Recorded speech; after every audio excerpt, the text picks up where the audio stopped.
Amen. Eh bien, bonjour mes amis. Je suis heureuse ce matin de pouvoir partager la parole avec vous, de vous encourager. Alléluia. Et nous avons parlé la semaine dernière de l'imagination. Alléluia. Et nous allons continuer de parler de l'imagination de façon à vraiment mettre en marche cette imagination qui est, on peut dire, une faculté que les enfants ont tellement extraordinaire. Vous regardez les enfants jouer, vous les regardez quand ils sont petits, ils sont plus grands. Le système d'imagination, leurs rêves, leur imaginaire est très, très développé. Le problème, c'est que nous le perdons en grandissant. Mais pourtant, c'est sans notre imagination, on ne pourrait rien faire. Le fait que Dieu nous ait dotés d'imaginaire et de la faculté d'imaginer, c'est quelque chose d'extrêmement puissant. Et on va prier le Seigneur d'abord et on va continuer. Alléluia. Père, je te remercie pour ta parole. Et je te remercie, Seigneur, de que tu nous réveilles aux facultés que tu nous as données, à l'immense faculté, aux immenses facultés que tu nous as données, Seigneur, pour voir comme tu vois, Seigneur, et pour recevoir ce que tu as pour nous, Seigneur. Alléluia, parce que par l'imaginaire, Seigneur, alléluia, nous pouvons voir à travers les yeux de la foi et nous pouvons recevoir. Et nous te disons merci ce matin. Alléluia. Amen. Mes amis, qui est-ce qui a déjà perdu une voiture dans un grand parking? C'est arrivé à tout le monde. On cherche notre voiture. Quand on la cherche, qu'est-ce qu'on a dans notre tête? On voit notre voiture, n'est-ce pas? On la voit. Alors on la cherche, mais on sait, c'est notre imaginaire qui est à l'œuvre. Est-ce que vous me suivez? Donc on a un imaginaire. Le problème, c'est qu'on ne l'utilise pas toujours pour les bonnes choses, on l'utilise facilement pour tout ce qui est négatif. Et Dieu veut nous montrer que c'est une puissance, notre imaginaire, et que nous avons besoin de le réaliser et de travailler dans ce domaine. Il y a des choses qui se font naturellement, comme chercher ma voiture. Comme je connais ma voiture, je la vois dans mon esprit. Je la vois, mais je la cherche au milieu de toutes les voitures. Et puis à un moment donné, je vais la trouver parce que je la vois. Et est-ce que je la vois avec mes yeux naturels? Non, mes amis. Par exemple, vous allez chez le médecin vous dit vous avez un problème à tel, voilà, votre organe ne va pas, votre foie ou je ne sais pas, votre cœur. Tout de suite, vous voyez la situation, vous voyez votre cœur, vous voyez. Avant même de croire ou voilà, vous voyez, et après ça va infiltrer vos pensées. Mais le fait qu'on ait un imaginaire, c'est extrêmement puissant. Et ce matin, j'aimerais qu'on le réalise parce que, en fin de compte, la foi va prendre dans l'imaginaire. La foi, vous voyez, on parle beaucoup de la foi, mais la foi ne peut pas être séparée de ce que l'on voit à l'intérieur de nous. Alléluia. On va regarder quelques passages de l'Écriture, si vous voulez bien, ce matin. Parce que, vous voyez, je pense que beaucoup viennent quelquefois à la prière, mais n'ont rien dans leur cœur. Alors souvent ils ne reçoivent pas. Bon, Dieu fait des miracles, bien sûr, mais vous voyez, Dieu veut nous bâtir dans la foi. Or la foi, elle prend quelque chose qui est dans notre espérance. L'espérance, c'est que l'on voit. C'est que l'on voit avec nos yeux spirituels et qui n'est pas de aujourd'hui, mais qui est de notre avenir. Regardez Hébreux 11 encore, parce que c'est une clé pour nous. Or, la foi est une ferme assurance des choses qu'on espère. L'espérance, comme je vous le dis, c'est quelque chose de très, très puissant. C'est quelque chose qu'on a en nous qui fait qu'on voit notre futur et qu'on voit les choses. L'espérance est liée toujours à ce que l'on voit. Amen. Alors, est-ce qu'on a de l'espérance? L'espérance biblique, c'est que je vois. Amen. Je vois dans mon avenir, je vois des choses par rapport à l'Église, par rapport à moi-même, par rapport à ma famille, je vois. Je ne vois pas avec mes yeux, je vois. Il y a une anecdote là que je voudrais vous raconter. Un jour, il y a une dame qui vient à une réunion de prière, une réunion de guérison même, avec des gros verres de lunettes très très épais, et elle dit « Pourquoi vous venez ?» Je viens pour retrouver ma vue parce que je suis très handicapée et ça ne s'arrange pas. Alors le pasteur leur dit fermez vos yeux, je vais prier que vous voyez. Et elle ne peut pas fermer ses yeux. Alors il veut commencer. Non, fermez vos yeux. Elle ouvre ses yeux parce qu'elle veut voir avec ses yeux naturels. Elle ne sait pas exercer du tout avec ses yeux spirituels. Elle ne sait pas comment voir. Elle lui dit non, fermez vos yeux, je vais prier pour vous, mais vous devez voir vos yeux ouverts. Et il commence à prier pour elle. Elle ouvre les yeux. Non, fermez vos yeux. Et il continue comme ça plusieurs fois. Elle dit ah bon, j'ai compris. Et alors elle dit j'ai compris. Alors elle ferme ses yeux. Et quand elle ferme ses yeux, elle se voit avec ses yeux ouverts. C'est étonnant, mais ça. Et à partir de ce moment-là, donc le pasteur a prié pour elle et il a dit simplement « Recevez ce que vous voyez au nom de Jésus, recevez ». Ça, c'est de la foi. Elle a ouvert ses yeux et elle voyait parfaitement. Voyez, pourquoi nous avons besoin de comprendre que la foi, c'est voir dans le futur ce que l'on voit et on va le prendre pour se l'approprier dans le présent. Parce que souvent, nous chrétiens, nous n'utilisons pas du tout notre imaginaire. Nous le laissons de côté, on pense que c'est quelque chose de bizarre. Mais souvent, vous savez, notre imaginaire, ça ne vient pas comme ça. On voudrait que Dieu fasse tout. On doit travailler sur notre imaginaire, remplacer les mauvaises images par de bonnes images. Et vous savez, la parole est pleine d'images que les gens voyaient et ont reçues. Et donc, si on regarde à notre société, par exemple, Martin Luther King avait un rêve, ça veut dire qu'il avait une image en lui. Il voyait que les personnes de couleur auraient vraiment les mêmes droits que les blancs. Il voyait, j'ai fait un rêve, je vois, et ça va se produire. Peut-être, disait-il, je ne le verrai pas moi, mais vous le verrez. Et c'est ce qui s'est passé. La puissance de ce que l'on voit, la puissance du rêve intérieur, c'est quelque chose de très puissant, d'extraordinaire. C'est le monde de la foi. Et je voudrais vous lire un passage dans 2 Rois. Mes amis, activons cette performance que Dieu nous a donnée et on peut dire, appliquons-nous à voir autrement. Vous savez, nous avons beaucoup de facilité pour voir le négatif. Vous écoutez les news et automatiquement, vous avez des visions, vous avez des pensées, pas des visions spirituelles, mais en tête, vous avez des visions, des choses qui se font. Quand on vous raconte quelque chose sur, par exemple, un animal qui est mort ou des choses, ou un accident, et des choses qui vous touchent, qu'est-ce qui se passe? Vous voyez la situation.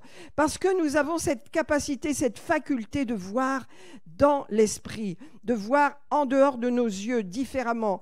Mais voyez, il faut aligner cette capacité en la tournant de façon à ce que nous entrions dans le monde de la foi, parce que le monde de la foi, c'est un monde qui voit. Je voudrais qu'on regarde dans 2 Rois, chapitre 6.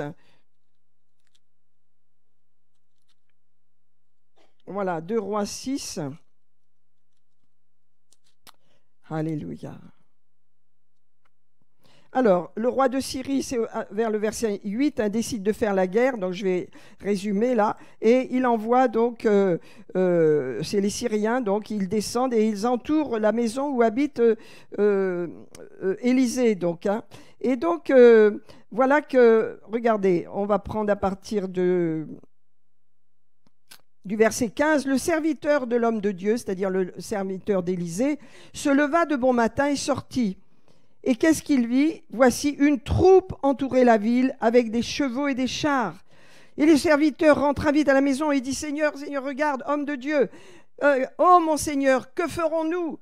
On est complètement désarmés, que ferons-nous » Et Élisée était calme. Pourquoi? Parce qu'il était exercé à voir dans le monde spirituel.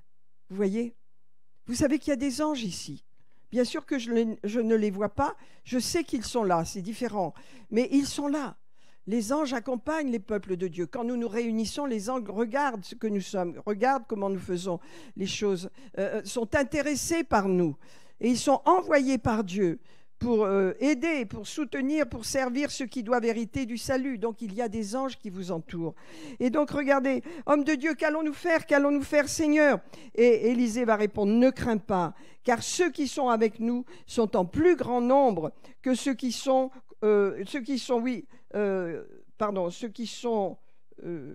car ceux qui sont avec nous sont en plus grand nombre que ceux qui sont avec eux. Et Élisée pria, il pria. Ça veut dire qu'il a demandé à Dieu quelque chose. Il a dit, Seigneur, ouvre les yeux de mon serviteur afin qu'il voie. Alors les yeux de son serviteur sont ouverts. Bien sûr, puisqu'il voit qu'il y a des chars autour de la ville et que toute la ville est entourée, il voit. Mais le serviteur de Dieu, Élisée dit, ouvre les yeux de mon serviteur. De quels yeux s'agit-il? Des yeux spirituels. Nous avons tous des yeux spirituels. Mais quand nous sommes nés de nouveau, eh bien, nous avons besoin d'exercer cela. parce que le monde a des yeux peut-être pas spirituels, mais il voit aussi, il y a des principes où on voit des choses. Vous savez, il y a des grands visionnaires. Hein. Napoléon était un grand visionnaire. Il avait une vision d'une certaine société. Hein, et il voulait étendre davantage la France. Il voulait en faire l'Europe, bien sûr. Martin Luther King, comme je vous l'ai dit, qui y avait aussi en Inde. Gandhi, il a rêvé vraiment très fort. Il a vu qu'il pouvait sortir de l'emprise des Anglais, des Britanniques, eh bien, sans guerre. Il l'a vu, son rêve a été tellement fort, sa vision a été tellement forte qu'elle s'est accomplie. Par contre, il y a aussi des rêveurs qui rêvent des choses horribles, comme Hitler. Hein, il avait un rêve, il est en enfer aujourd'hui, mais il avait un rêve horrible. Hein, et vous voyez, les rêves ont de la puissance, ils peuvent se réaliser. Je ne parle pas de rêver quand vous avez un rêve ou dormez, non. Je parle d'avoir une vision qui soutient votre vie, une vision qui vous tient, qui vous motive, qui vous encourage, amen, et qui vous fait aller de l'avant. Et donc, ces gens-là avaient des rêves. Et c'est-à-dire des visions. Regardez Walt Disney, hein, la force de son rêve. C'était un grand enfant, Walt Disney. Et il rêvait de mettre vraiment le monde dans son rêve à lui. Et il voulait que les grands comme les petits puissent rêver. Et dans ces représentations, vraiment, il y a le bon, il y a le mauvais, mais le bon triomphe toujours. Et ce rêve, regardez la force de rêver, la force de travailler dans notre imaginaire. Vous dites, oui, mais avec Dieu, on reçoit tout comme ça. Non, mes amis, on ne reçoit pas tout comme ça. Il y a une participation. Nous devons changer notre image intérieure. Nous avons une image qui est souvent formée à cause des médias, à cause des événements. Et c'est vrai, tout le monde subit des choses. Mais aujourd'hui, Dieu veut qu'on se réjouisse et qu'on voit en espérance. Ça veut dire qu'on voit devant nous ce que Dieu a préparé, parce que Dieu nous a tout donné. Vous voyez, il n'a tout donné. Nous avons tout pleinement en Jésus-Christ. Donc c'est à nous à actionner cette foi en disant, bon, j'ai ma participation à faire. Qu'est-ce que je veux? Qu'est-ce que tu veux? Qu'est-ce que tu désires dans ton cœur? Parce que la plupart d'entre nous, et même quand on vient à la prière, souvent on n'a rien à l'intérieur de nous. On veut simplement que Dieu agisse et nous libère. Mais Dieu n'agit pas comme ça. Dieu veut qu'on ait quelque chose dans notre cœur et qu'avec la prière de la foi de celui ou celle qui prie pour vous, il y ait une addition de foi et qu'ainsi le miracle se manifeste. Parce que quand on vient comme ça et qu'on n'a rien dans son cœur, aucune vision, aucun rêve, aucun désir de voir les choses, mais qu'on vient simplement pour recevoir de Dieu, c'est pas suffisant. Dieu veut qu'on marche dans la foi. La foi plaît à Dieu. Et la foi, on peut dire, est produite par ces images-là que nous faisons à l'intérieur de nous. Regardez, il prie et il lui dit, ouvre ses yeux afin qu'il voie, Seigneur. Et l'Éternel ouvrit les yeux du serviteur qui vit la montagne pleine de chevaux et de chars de feu autour d'Élysée. Alléluia, alléluia. Je vous dis, si nous ouvrions nos yeux spirituels et si Dieu nous permettait de voir, hein, parce qu'il veut qu'on marche par la foi et pas par la vue, mais avec nos yeux spirituels, nous devons savoir que les anges nous accompagnent, que lorsque nous quittons notre maison pour partir quelque part, nous sommes gardés. Qu'est-ce qui nous garde? Est-ce que le Seigneur descend de son trône pour venir nous garder? Non, nous avons nos anges qui nous protègent sur la route, qui nous gardent des accidents, qui nous gardent des dangers. Nous sommes constamment protégés. Et nous devons le savoir avec nos yeux spirituels, nous devons le voir aussi. Alléluia, parce que c'est de la foi. Alors regardons encore Hébreux 11. Il faut vraiment réfléchir sur cet exercice que nous devons faire. Vous savez, c'est un exercice. Remplacer les images négatives, dépressives, de maladies et de toutes sortes de choses négatives par des bonnes images, par des images importantes pour notre vie qui sont des images qui nous propulsent dans l'avenir. C'est quelque chose qu'il faut travailler sur nous-mêmes. On a un effort à faire parce que les images négatives nous arrivent facilement, constamment. Hein. L'ennemi s'amuse avec cela et il nous tient bien quelquefois en esclavage. C'est à nous à changer notre, on peut dire, cinéma mental, que nos images changent et pour cela il faut s'appliquer. Il faut faire un effort quelquefois, il faut, je le disais, s'allonger quelquefois un instant, se détendre sur un canapé ou dans son lit et dire « Seigneur, je veux voir autrement, je veux voir tel problème dans ma situation réglé, je veux voir ce problème dans ma santé réglé, je veux voir mes organes en bonne santé, je veux me voir en bonne santé. » Il faut travailler sur soi, il faut œuvrer. On ne peut pas être passif comme ça. Il y a un effort à faire. Nous sommes dans un monde difficile et ténébreux. C'est à nous à entrer dans cette dimension et à faire quelque chose. Nous avons un effort à faire pour cela. Amen. Regardez Hébreux 11. C'est clair qu'il est dit, la foi, en effet, la foi est une ferme assurance. Vous voyez, quand vous voyez avec vos yeux spirituels, ça ne vient pas tout de suite. Par exemple, vous voyez un développement dans vos affaires et ce n'est pas le cas. Hein. Au contraire, il y a de la pénurie dans ce qu'on voudrait acheter ou voilà, pour produire, il y a des problèmes. Mais qu'est-ce qu'on voit? On voit la pénurie, on voit les problèmes et on parle selon la pénurie ou les problèmes. Ça ne produira rien. Dieu veut qu'on voit et qu'on se propulse dans l'avenir pour voir les solutions arriver et que vraiment il y ait une grâce particulière sur nous de façon à ce que quand je vois les choses, elles s'accomplissent. Mais il faut que je vois dans mon esprit, il faut que mes yeux s'ouvrent, il faut que mes yeux spirituels s'ouvrent. La foi est une ferme assurance des choses qu'on espère. Essayons de réaliser ce que veut dire ce verset. L'assurance de ce qu'on ne voit pas. Je sais que je vais la voir. C'est de la foi pure. La foi ne peut pas marcher s'il n'y a pas de l'espérance dedans. L'espérance dans ce texte-là ne veut pas dire espérer. J'espère que je vais passer un bon mois d'août. J'espère que je vais avoir de bonnes vacances. J'espère que je vais me reposer. Ça n'a rien à voir. L'espérance, c'est quelque chose de précis et que l'on fabrique soi-même, avec l'Esprit de Dieu, bien sûr, mais que l'on travaille dessus. Je veux voir autrement.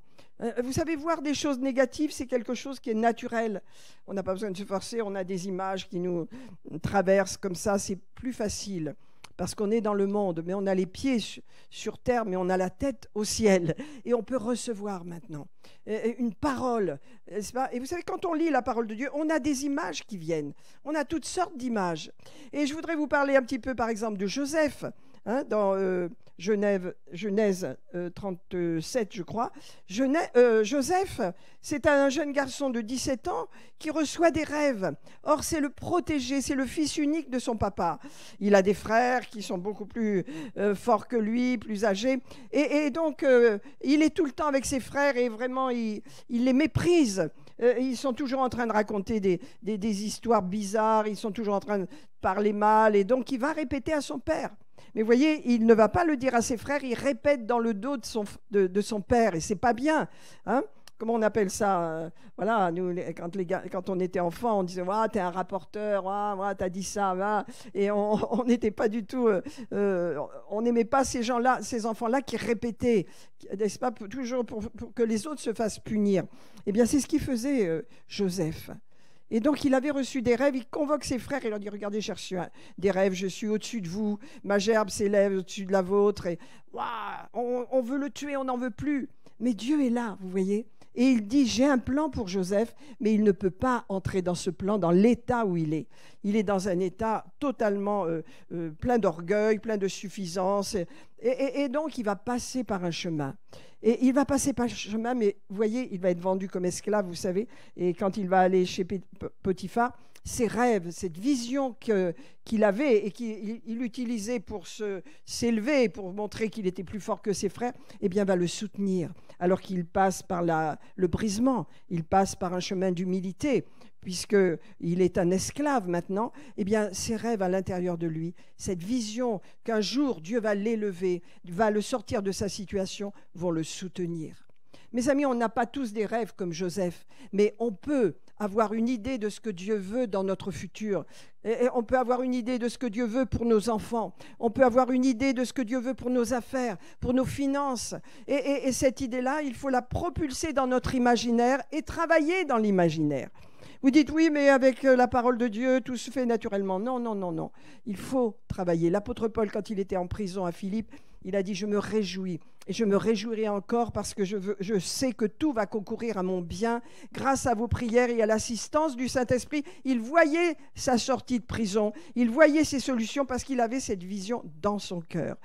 Quand je parle de vision, comprenez bien, c'est une façon de voir dans votre esprit. Vous voyez constamment des choses dans votre esprit.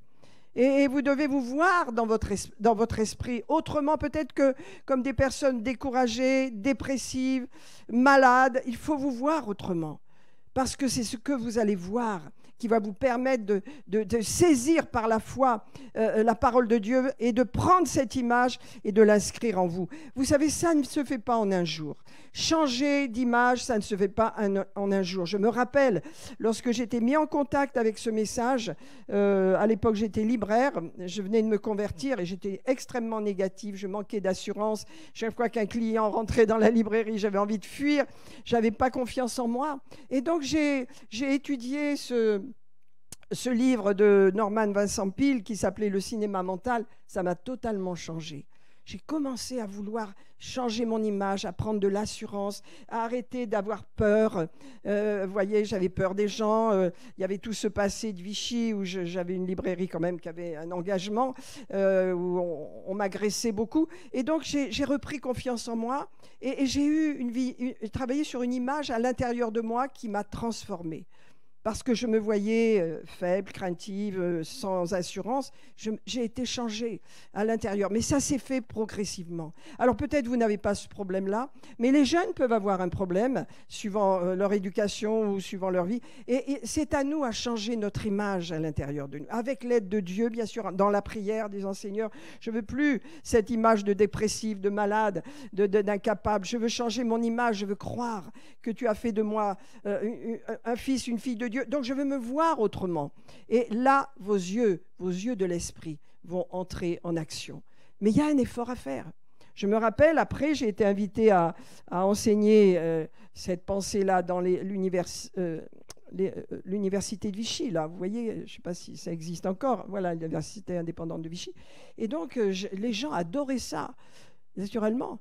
Et je leur expliquais, vous vous mettez dans votre lit, vous fermez vos yeux et vous commencez à voir une image de vous ou une image de votre vie ou un moment de détente, je ne sais pas, autour d'un lac, vous vous allongez, vous regardez un lac paisible avec de belles végétations, quelque chose qui vous détende pour les gens anxieux et ténébreux. Et ça se fait partout, bien sûr. Vous dites, bon, c'est une technique naturelle, mais c'est une technique que Dieu a mis en place lui-même parce qu'il nous a donné de l'imaginaire. Nous avons de l'imagination. Ce sont nos capacités extraordinaires que Dieu nous a données. Et donc l'imaginaire, c'est l'espérance. L'espérance, c'est voir dans le futur quelque chose que l'on a déjà en nous, mais qu'on n'a pas reçu encore. Et à ce moment-là, la foi prend le relais. Quelle est votre espérance? Qu'est-ce que vous rêvez? Qu'est-ce que vous désirez? Que ce soit bien sûr en accord avec la volonté de Dieu, mais le Seigneur a dit, dans l'immense périmètre qu'il nous a donné, il nous a dit, vous avez tout en moi. Donc ça veut dire qu'il nous a tout donné et en lui, nous pouvons rêver, tout au moins imaginer de belles choses pour nos enfants, de belles choses pour notre futur. Par exemple, pour vendre un bien, il faut imaginer, il faut le voir vendu, il faut le voir qui disparaît, que les choses se fassent. Il faut voir les choses. Amen. Dans quoi? Pas avec vos yeux. Il faut fermer nos yeux et voir avec les yeux de notre esprit. Regardez, or la foi est une ferme assurance des choses qu'on espère, une démonstration de celles qu'on ne voit pas. Alléluia. Vous voyez, c'est important. Et bien sûr, vous avez tous les passages là de ces hommes qui ont vu, hein, et qui ont vu avec leurs yeux spirituels et qui ont reçu. Et regardez, vous avez Noé qui a été divinement averti des choses qu'on ne voyait pas encore. Mais il a cru, il a vu à ce moment-là ce qui allait se passer. Il a vu le déluge et il a construit un bateau pour protéger sa famille et les gens qui auraient voulu entrer dans ce bateau. Il a vu les choses. Il nous faut voir, mes amis, maintenant. Il nous faut voir. Vous avez par exemple Isaac qui s'est appuyé sur son bâton et qui a vu. Qu'est-ce qu'il a vu? Il a vu le Seigneur, il a vu le royaume de Dieu. Moïse est parti aussi. Il n'a pas craint Pharaon. Il a quitté l'Égypte sans crainte parce qu'il voyait le Seigneur lui-même. Et il ne craignait pas Pharaon. Vous voyez, quand nous voyons qui nous sommes et ce qui est avec nous, parce que ceux qui sont avec nous sont plus nombreux que ceux qui sont contre nous. Quand nous voyons l'armée céleste qui vous accompagne et qui vous conduit, quand vous savez que vous voyez avec vos yeux spirituels ce que vos yeux naturels ne voient pas, vous avez actionné le bras de la foi. Vous actionnez le bras de la foi. Amen. Regardez encore.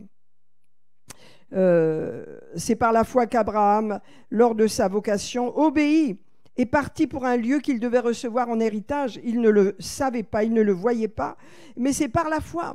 Et il ne le voyait pas, je veux dire, dans le naturel, mais il le voyait dans son cœur. Puisqu'on nous dit un peu plus tard, pourquoi est-ce qu'il est passé comme un étranger? Parce qu'il attendait, il est dit, une cité qui a de solides fondements, celle dont Dieu est l'architecte et le constructeur. Ça veut dire qu'Abraham, vraiment, il a vu Jésus, il a vu la Nouvelle Jérusalem, il a vu le millénium, il a vu les temps glorieux, il a vu dans son cœur, dans son esprit.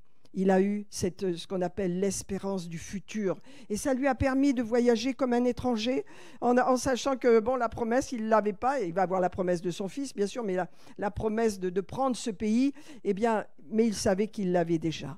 Pourquoi? Parce qu'il voyait, à travers ce que le Seigneur lui montrait, il a vu. Pourquoi le Seigneur l'a fait sortir de sa tente et lui a dit, Abraham, regarde les étoiles, tu ne me crois pas? Et il dit, non, comment est-ce que j'aurai une postérité? Je n'ai pas d'enfant. Et Éléazar, mon serviteur, ce sera lui l'héritier. Hein? Il n'avait aucune vision, Abraham. Il n'avait aucune foi, Abraham. Il a eu la foi de quitter, de partir, mais après avoir un enfant, il ne pouvait pas l'imaginer. Il avait 90 ans, sa femme aussi. Voilà, c'était impossible.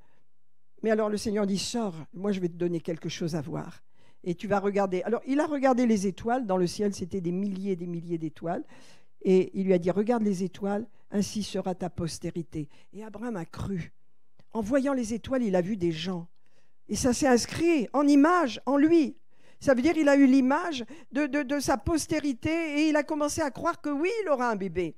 Oui, c'est possible. Parce que Dieu m'a montré que voilà, ma postérité va être nombreuse, donc je le crois. Et avec cette image, il a pu croire. Comment est-ce que Dieu aurait libéré son miracle s'il n'y avait pas eu cette foi? Vous voyez, il y a des miracles qui attendent dans nos vies, mais qui ne sont pas libérés parce qu'en nous, on n'a aucune image.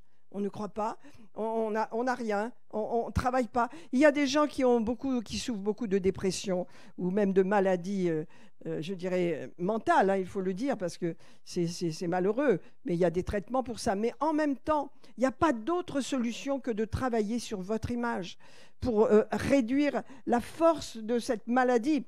Il faut travailler votre image intérieure, ne pas vous voir malade, ne pas vous voir et confesser la parole de Dieu et vous voir en bonne santé mentale.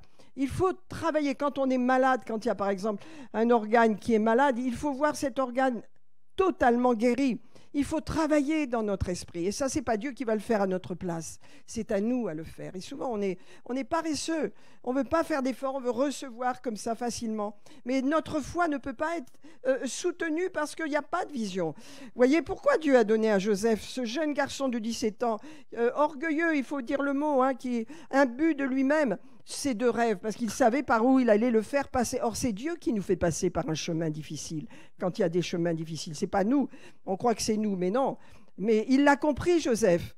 Hein? Vendu en tant qu'esclave à Potiphar, il a compris que ses rêves avaient quelque chose à voir avec ce chemin, qu'il était que Dieu ne l'abandonnerait pas.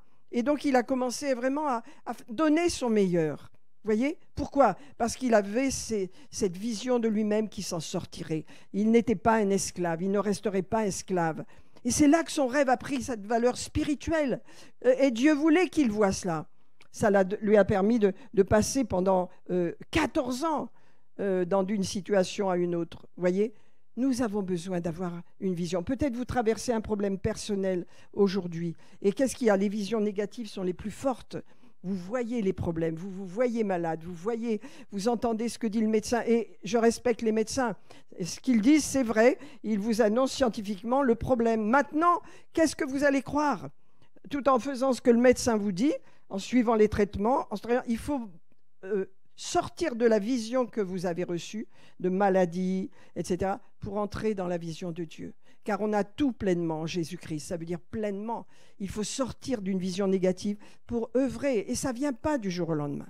Moi, je me rappelle, ça n'est pas venu du jour au lendemain. Hein? Les peurs que j'avais, l'insécurité que j'avais, ça a pris du temps. Mais c'est passé.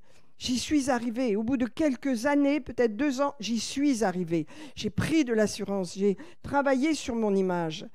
Et en tant que fille de Dieu, je me suis dit non, je suis une merveilleuse créature, je ne vais pas me laisser humilier par ce que je ressens du monde, je vais changer mon image. Vous savez, c'est les héritages que l'on trimballe, que l'on traîne de sa famille peut-être. Hein? On a une maman qu'on aime beaucoup, qui vous aime beaucoup, mais qui est très négative, qui ne dit que des mots négatifs, qui est plein de peur. Donc vous recevez cet héritage. Hein? Et bien après, en Christ, Dieu vous dit, voilà, libère-toi de cela. Tu as besoin de voir autrement. Vois-toi autrement. Tu es capable. Moi, je sais que tu es capable. J'ai mis en toi mon esprit. Donc, tu es une nouvelle création en Jésus-Christ. Œuvre là-dedans. Et regardez, vous savez bien qu'il y a un psaume de David, hein, je crois que c'est le psaume 139, qui dit « Seigneur, je te remercie de ce que je suis une merveilleuse créature. Dans le sein de ma mère, j'ai été tissée, c'est toi qui m'as formée. » Donc pour nous les femmes qui sommes souvent en train de nous rejeter hein, physiquement, hein, certaines, pas tout le monde naturellement, mais certains, nous devons apprendre à nous accepter parce que c'est Dieu qui nous a formés. Dans le sein de notre mère, tel que nous sommes, vous dites « Oui, mais ma mère ne m'a pas aimée, elle m'a rejetée. » Mais Dieu t'a voulu, Dieu t'a cherché, Dieu t'a gardé. C'est lui qui t'a tissé dans le sein de ta mère. Vous savez, ça peut aider beaucoup d'enfants qui ont été abandonnés, qui se sentent perdus, hein, qui n'ont pas eu la grâce d'avoir des parents. Et Dieu est un père et une mère, mais dans le sein de votre mère, vous avez été tissé par Dieu. Vous avez le physique que Dieu veut que vous ayez. Vous avez tout ce que vous êtes, Dieu l'a voulu, il vous a fabriqué dans le sein de votre mère. Donc, quelle image avons-nous de nous? N'est-ce pas? Les hommes et les femmes, mais c'est surtout les femmes qui ont des problèmes de déficience d'image et qui sont toujours en train de douter d'elles-mêmes. On a besoin d'apprendre sur nous-mêmes et de se réconforter avec la parole de Dieu et avec l'image qu'on a à l'intérieur. Quand on prie, Seigneur, merci, tu as fait de moi une belle création, je suis heureuse, mais j'ai une image négative de moi. Qu'est-ce que c'est? Il ne se passe rien. Mais quand vous changez votre image, vous vous voyez avec les yeux de Dieu, vous travaillez avec votre imaginaire, vous fermez vos yeux et vous vous voyez autrement. Je vais vous dire, c'est puissant. C'est de la foi. La foi, c'est une ferme assurance. Regardons Éphésiens chapitre 1. Alléluia. Alors la traduction, on peut la modifier parce que en anglais, c'est une meilleure traduction.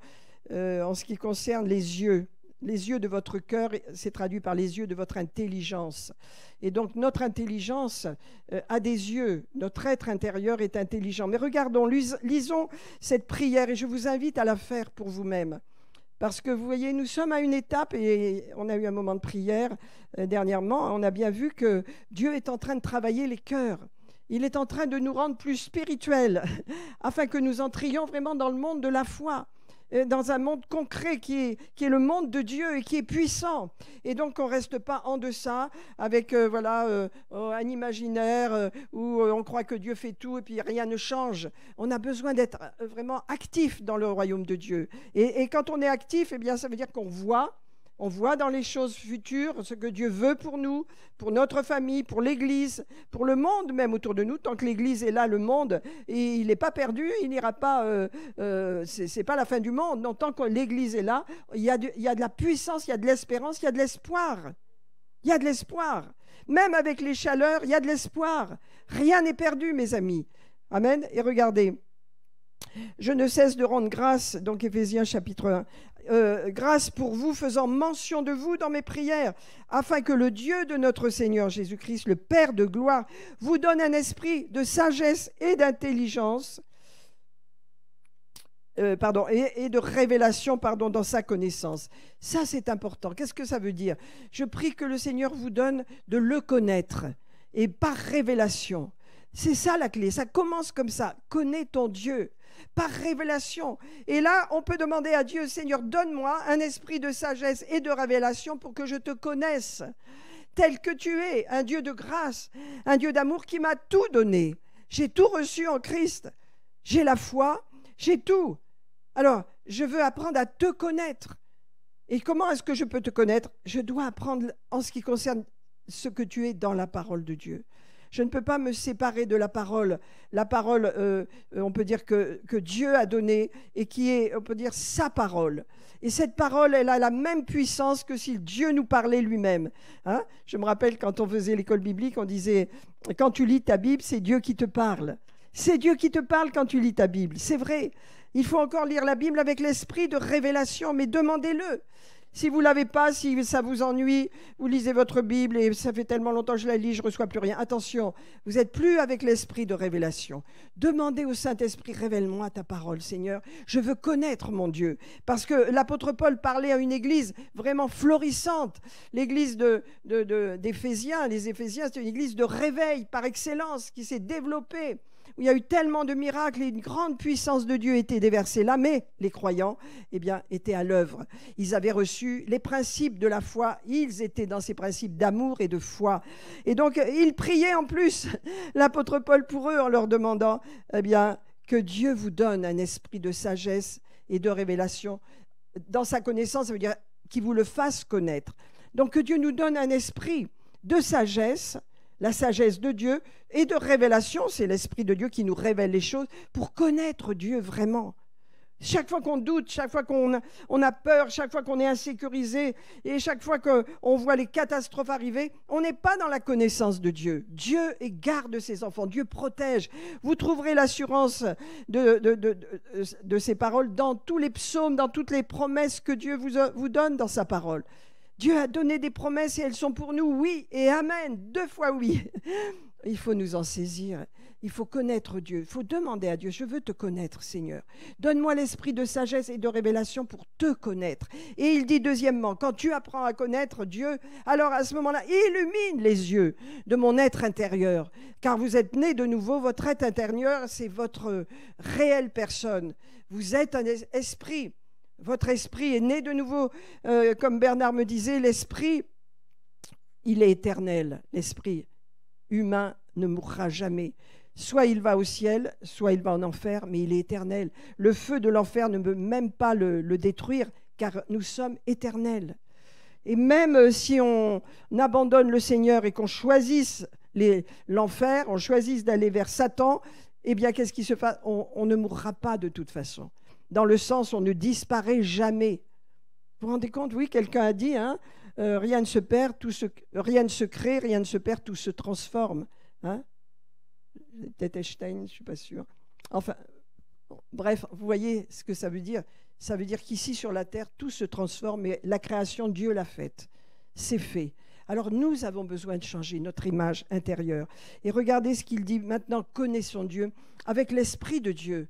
Que Dieu nous donne sa révélation pour connaître notre Dieu tel qu'il est présenté dans la Bible, un Dieu d'amour, de compassion, de patience, un Dieu qui libère, un Dieu qui guérit, un Dieu qui en Christ nous a tout donné. Nous avons tout reçu en Christ pour guérir, pour sauver, pour être libérés. Nous avons tout, c'est en nous. Car Christ est en nous, nous sommes son temple. Sur la terre, nous sommes le temple de Dieu. C'est fini le temple à Jérusalem. Depuis 2000 ans, Dieu fait son temple dans ses enfants, c'est sa maison, c'est là où il nous rencontre. Nous avons tout en lui. Il faut changer notre façon de voir. Et regardez qu'il illumine les yeux de votre cœur ou les yeux de votre intelligence. Notre intelligence spirituelle, que nos yeux sont ouverts. Donc nous avons des yeux spirituels. Comme je vous l'ai dit, quand nous cherchons, mais il y a d'autres exemples, une voiture et qu'on l'a perdue dans le parking, on la voit. Il y a d'autres exemples, on voit des choses. Quand on va, par exemple, quelque part, eh bien, dans notre esprit, on voit des choses. Par exemple, on loue une maison, on va en vacances, on a une idée. Bien sûr, on a vu quelques photos, mais on a une idée. Et c'est bien les photos, ça vous aide de voir aussi.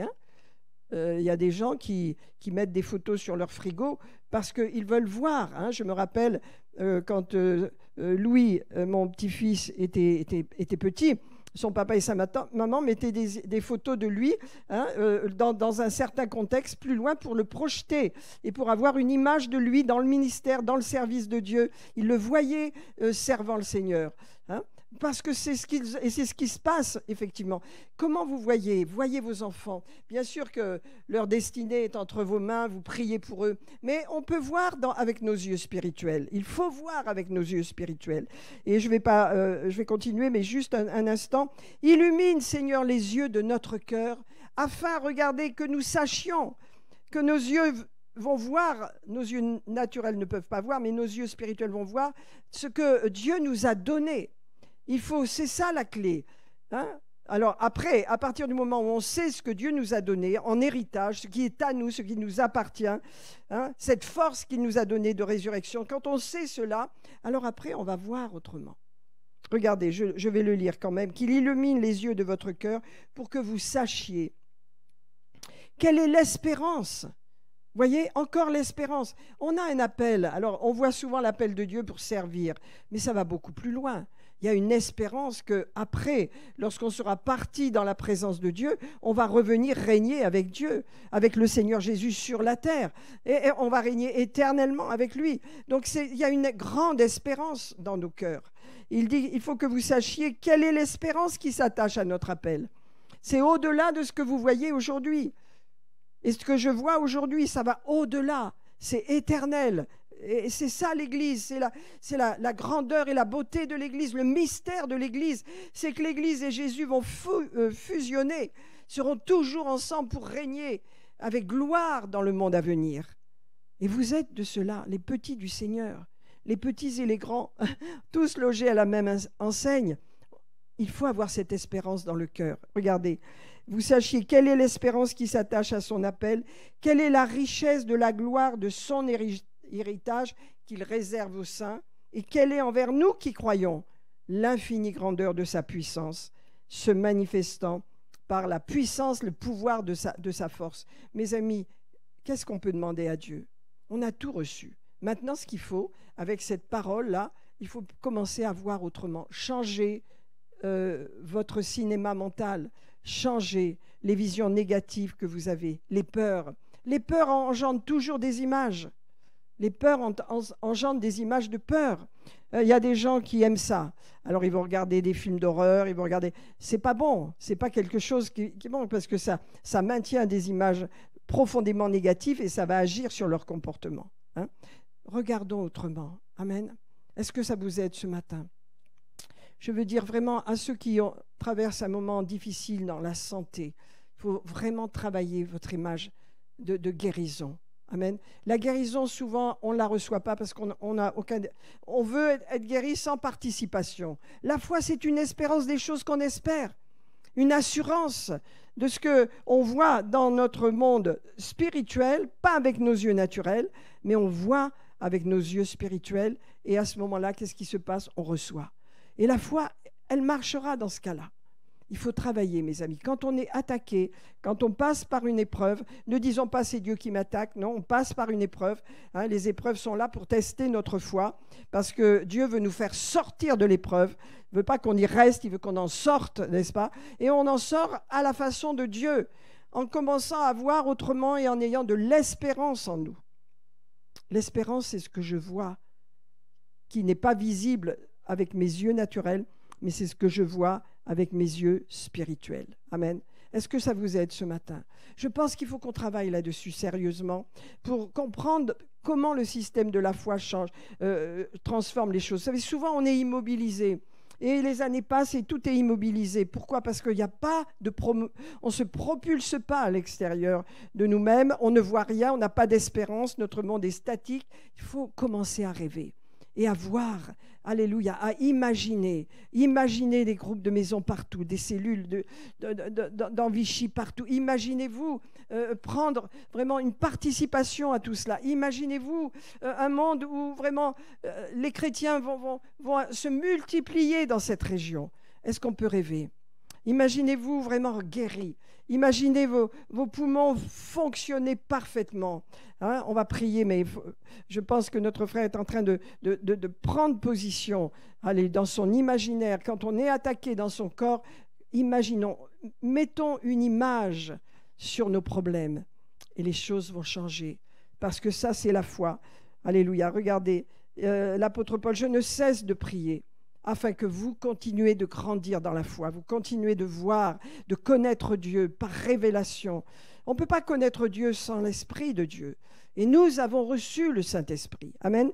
Et il est dit aussi que nos yeux, surtout spirituels, les yeux qui ne voient pas, les yeux qui ne voient pas dans le naturel, mais qui voient dans le spirituel. Les yeux, ce que l'on voit avec nos yeux spirituels, c'est éternel.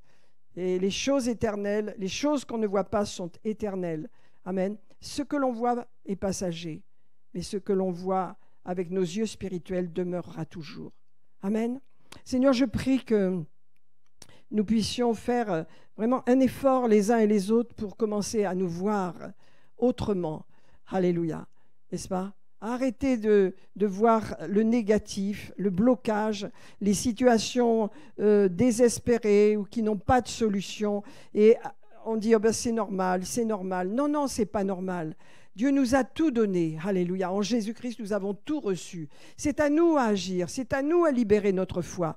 Et c'est à nous à voir autrement. Et ça prend du temps de changer notre image intérieure. Moi, j'appelle ça le cinéma mental, mais c'est vrai. Faisons-nous ce cinéma qui est naturel parce que c'est notre imaginaire. Et il faut travailler sur notre imaginaire. Merci Seigneur, tu nous as donné de l'imagination.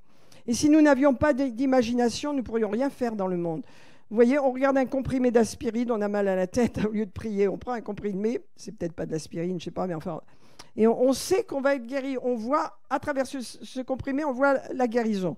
On se voit avec le mal de tête qui part. On voit tout le temps, on est tout le temps en train de voir. On ne s'en rend pas compte. Mais notre imaginaire est tout le temps en train de travailler. Hein? On entend une information, on voit quelque chose. On parle avec quelqu'un, on voit quelque chose. Mais Dieu veut qu'on voit ce qu'il veut que nous voyions. Amen. Il veut qu'on voit dans le spirituel, il veut qu'on voit notre vie, nos désirs, ce que l'on veut réussir, qu'on le voit pour l'avoir. Parce que tout est possible à celui qui croit. Il faut croire, et pour croire, il faut une vision. C'est pourquoi Jésus priait avec les gens, il leur demandait « Qu'est-ce que tu veux que je te fasse? Qu'est-ce que tu veux? Je veux ci, je veux ça. » C'était dans le cœur des gens. Donc d'accord.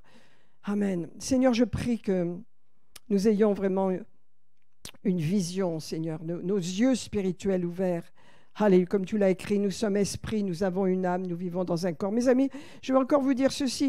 Vous voyez, quand notre esprit est là, quand notre âme est alignée avec notre esprit, vous voyez, il y a l'esprit, l'âme et le corps. Quand notre âme est alignée avec notre esprit, ça fait 2 contre 1. Hein?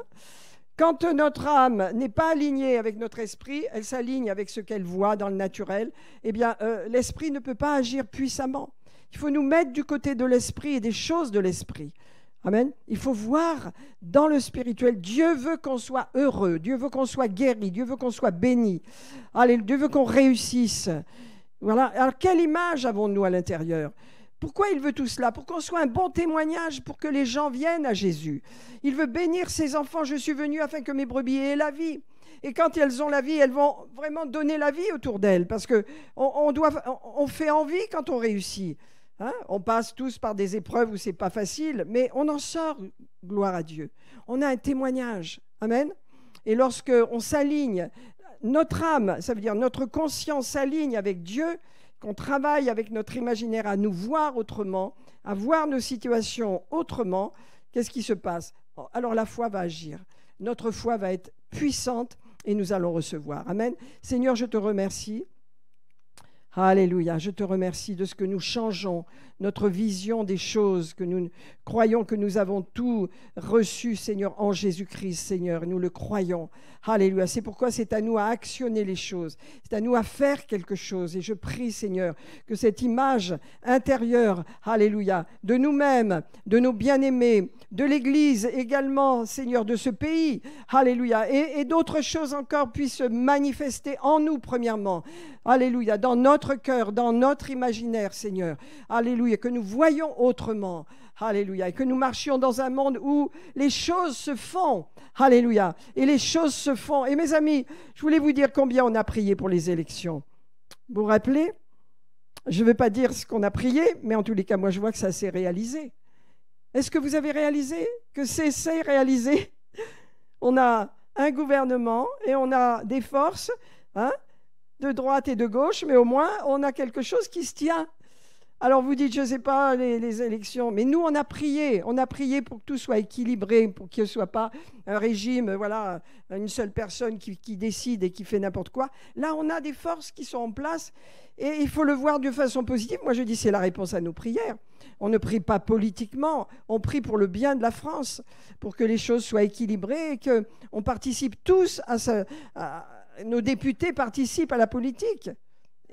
Et donc, moi, je dis, mais on a eu la réponse à nos prières. Je ne parle pas nous, je parle toute l'Église a prié en France. Les gens ont prié et on a reçu. Moi, je dis, maintenant, il faut bénir le Seigneur et remercier le Seigneur et prier pour nos dirigeants. Amen. Et prier pour que vraiment les choses aillent de l'avant. Alléluia. Père, je te remercie de tout ce que tu as exaucé dans nos prières, car nous voyons que la France est entre tes mains. Alléluia. Et que vraiment les forces politiques, Seigneur, s'unissent et il y a des accords qui se font. Nous voyons la paix sociale, nous voyons la paix être libérée dans notre pays, la provision de Dieu. Alléluia. Et nous bénissons ton nom, Seigneur, pour notre imaginaire qui est en action et qui va travailler pour nous, Seigneur, et qui va nous aider à vivre autrement, à nous voir autrement, alléluia, à sortir de la dépression, du doute et de l'incrédulité. Alléluia, et nous allons croire, nous allons libérer notre foi, parce que la foi reçoit. Elle reçoit toujours, mais elle reçoit ce qu'elle voit dans son imaginaire. Alléluia, et si vous ne voyez rien, votre foi n'a rien pour être actionnée. Mais je prie, Seigneur, alléluia, que les images viennent en nous, de ce que tu veux et de ce que nous voulons nous-mêmes, parce que tu es avec nous, Seigneur. Alléluia, pour notre vie, le meilleur de Dieu pour notre vie, le meilleur pour notre famille, le meilleur pour nos enfants, alléluia, le meilleur pour nos finances, tout ce qu'il y a de meilleur pour l'Église, Seigneur. La croissance, le développement des cellules de maison, les développements de l'œuvre. Seigneur, c'est en toi, nous le voyons et nous le verrons s'accomplir au nom puissant de Jésus.